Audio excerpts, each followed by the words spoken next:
sinom asmodi at kaveye siwan. Pu'nawa sinom omi katihep ya.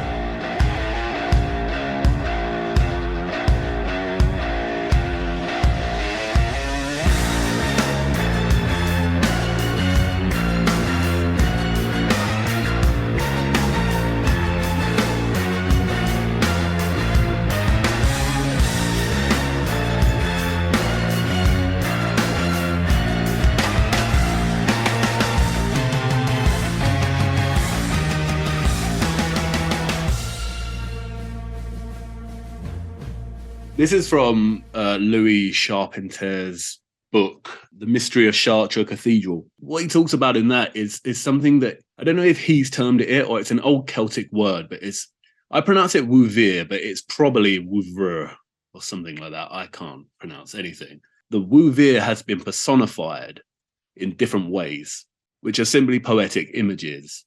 It is the name our ancestors gave at the same time to snakes that glide on the ground, and by extension to rivers that snake and to currents that snake through the ground. Today we call these telluric.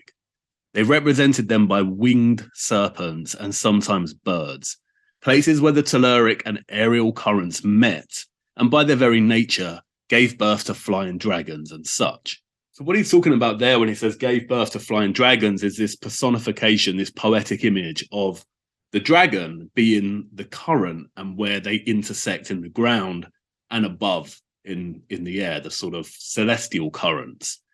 And what I thought was interesting about that is not only do we have dragons everywhere in mythology and throughout literature and paintings and maps and so on, but also because there's a whole Native American culture in which the serpent and potentially the dragon is present.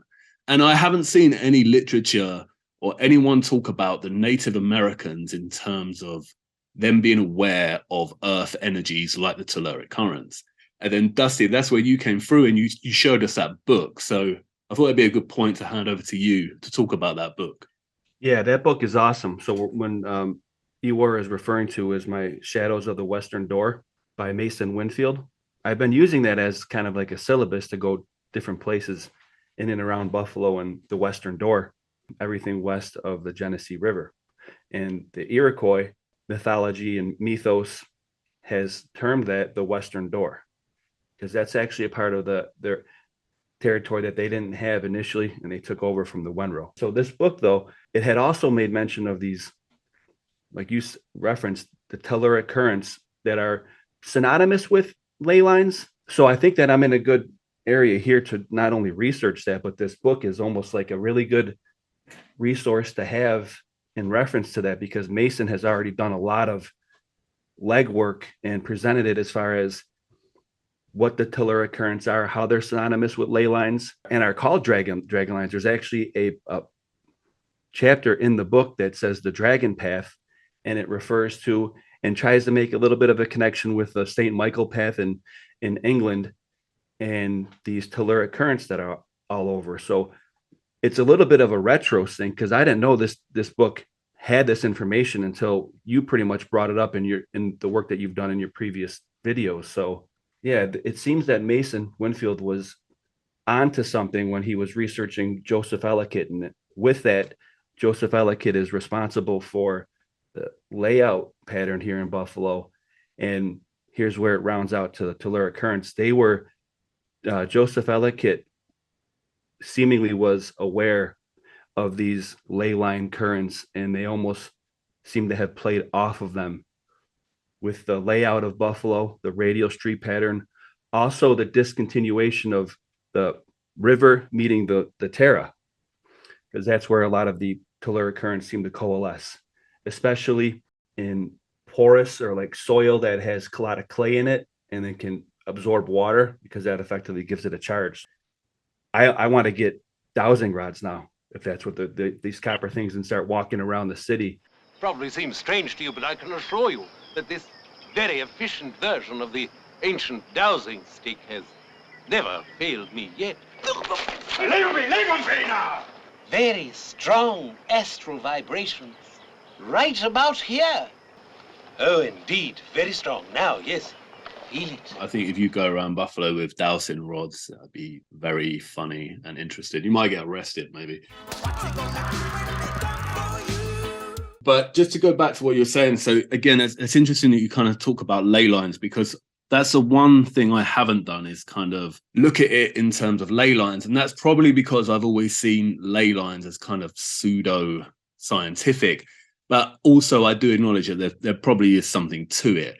But one thing I wanted to mention about these telluric currents is that before I found out about them and that specific terminology, telluric, I hadn't heard of it before. And then when I looked into it, I realized that actually it isn't pseudoscience at all.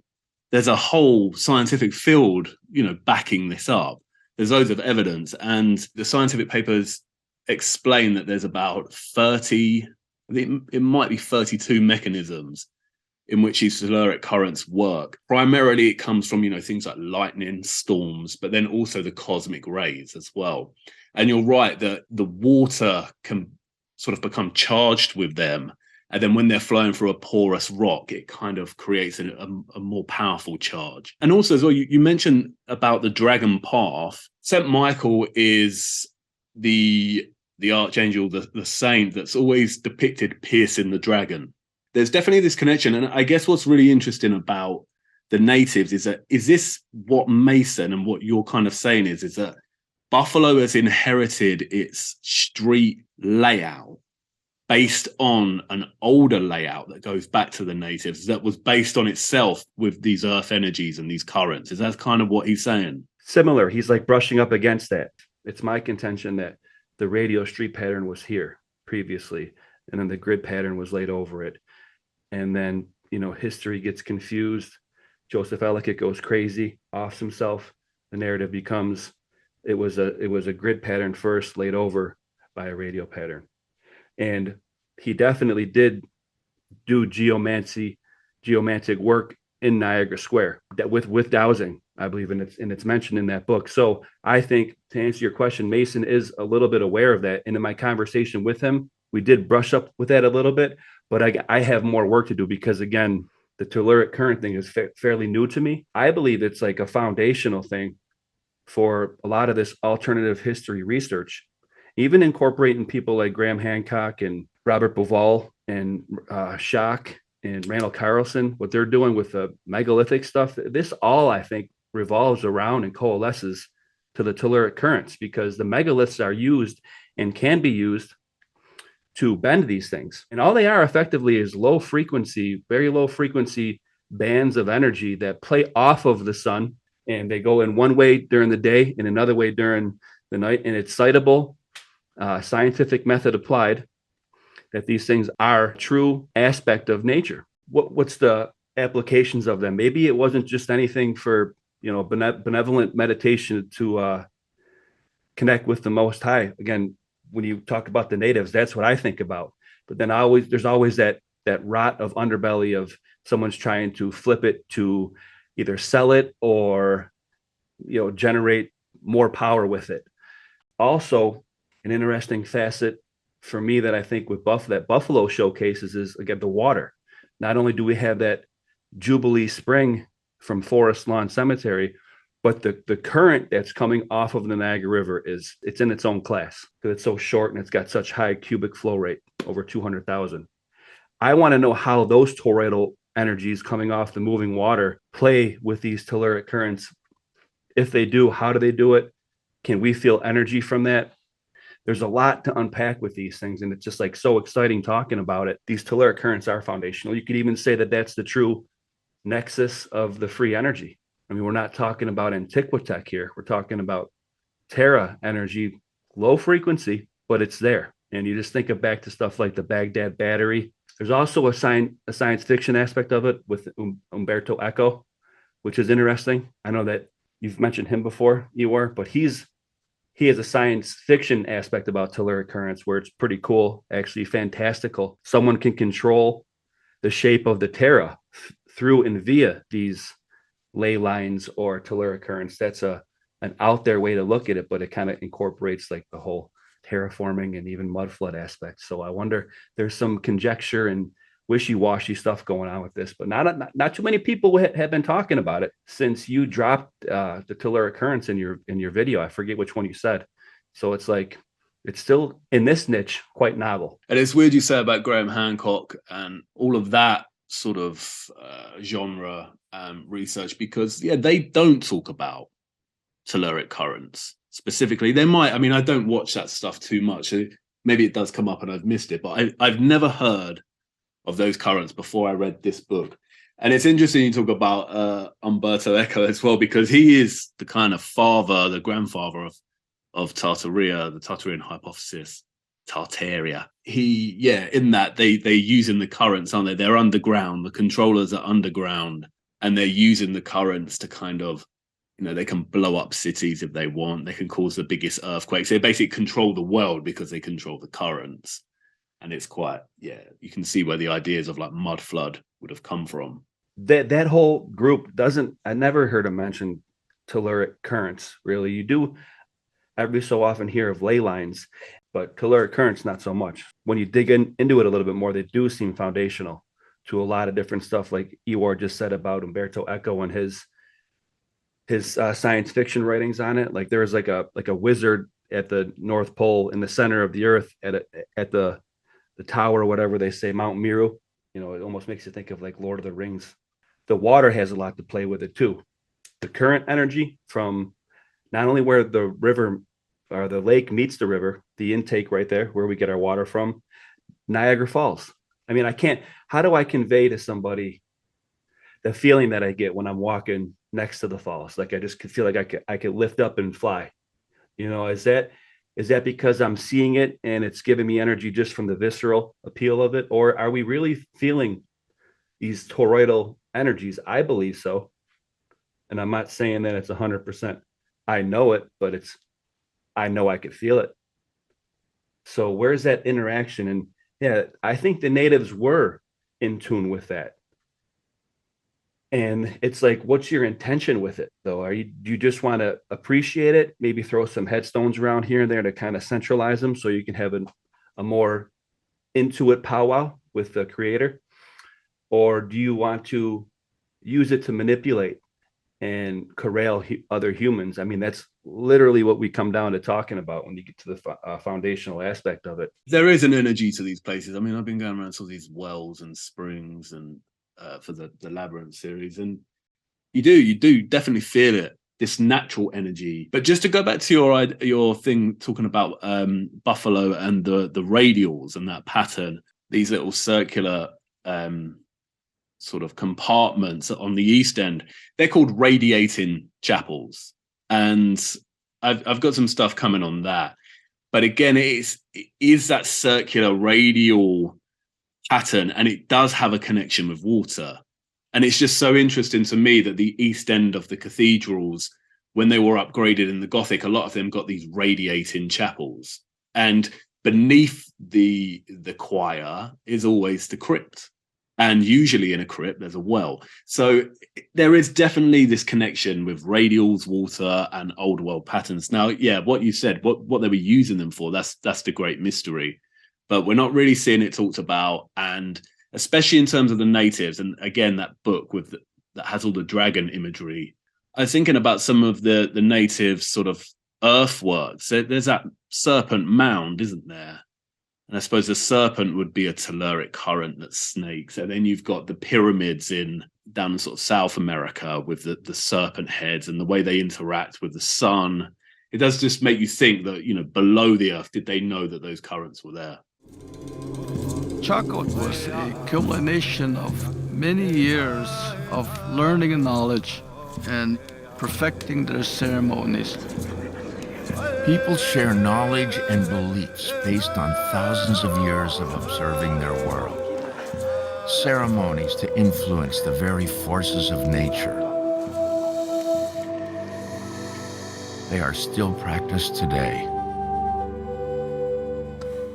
I guess it comes down to intention, whether it's benevolent or malevolent. And to say, I don't think they had actually tech to find these things. Like, do you think that natives had dowsing rods? Probably not, but there must have been some other aspect to their perception of it. And I think that has to do with you're in tune with the creator. I think that we have divine inspiration, right?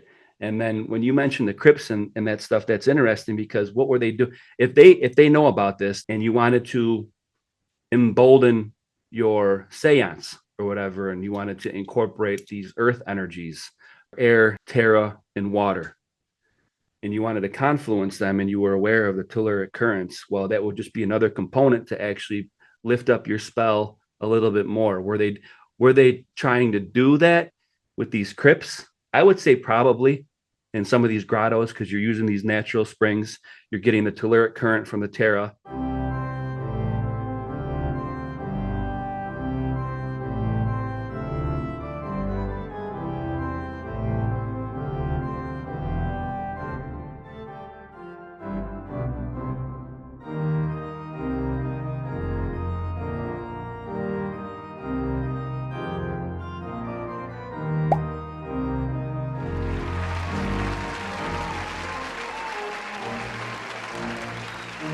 But I was watching one of these videos on these telluric currents, and the gentleman who was describing them, you could sense, or you could find them out by using the dowsing rods, and you could find where they go, and you confirmed a telluric current line or a ley line. If you were to, for example, put a megalith, heavy piece of stone in the middle of that path, they bend around it.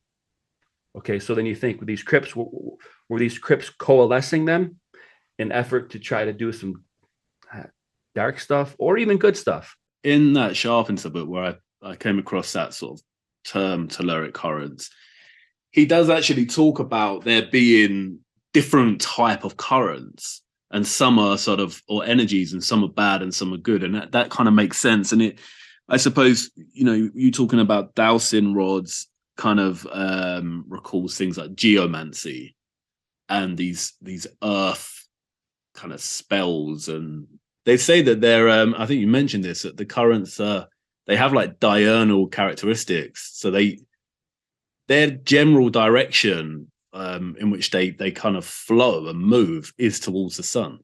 And also, in what Sharpenter says about the dragon, for so long, the dragon has kind of confused me, in the sense, I know we kind of grew up with this thing of dinosaurs, and you think, maybe there were dragons. And maybe there was. But this idea of a winged serpent that can breathe fire being a metaphor, a personification of these currents, suddenly makes a lot of sense. And it goes back to the zodiac, in the sense that that's a kind of anthropomorphic personification of things. And the way the stars in general have been depicted as, you got Virgo, the water bearer, Aquarius, and things like that. So for a dragon to be the current, it suddenly makes sense. And then it makes sense why all cultures all over the world would represent them as that. It's almost like a natural, normal sort of human trajectory to start representing the world around you in animalistic ways. And all cultures and civilizations came to that logical conclusion that the currents above and below were dragons. Back in the day when I was into the Tartaria stuff, before I discovered that it didn't work, and that it come from Umberto Eco, came from a piece of fiction. We kind of spoke about the ether and these structures drawing down the energy, but there's no evidence that that's a thing. Whereas actually, if you wanted to reframe it and look at structures in relation to the telluric currents, the energies in the ground and below, that's scientifically solid. It's not disputed, it's a fact. And in the 19th century, they were putting rods into the ground and trying to harness energies. There's patents with, ways to harness these telluric currents. So it makes the most sense, if you're going to come up with a hypothesis, to go that route, because you've actually got, like you said, like a solid foundation. I personally don't think they were harnessing free energies and stuff like that. I think what they were doing, I'm going to explore it in this labyrinth thing. I've got some theories of my own, but I think there's other ways of looking at it. You mentioned the zodiac, and the year 2024 is going to be the year of the dragon in the Chinese Lunar New Year. Do you think that that's perhaps what that dragon is representing? Because you have all those animals that are real, the dog, a rat, sheep. From what I've read on the interwebs is that the Chinese people aim to have their children during the year of the dragon. They try to avoid the year of the sheep, but if you have a child in the year of the dragon, it's going to be more successful.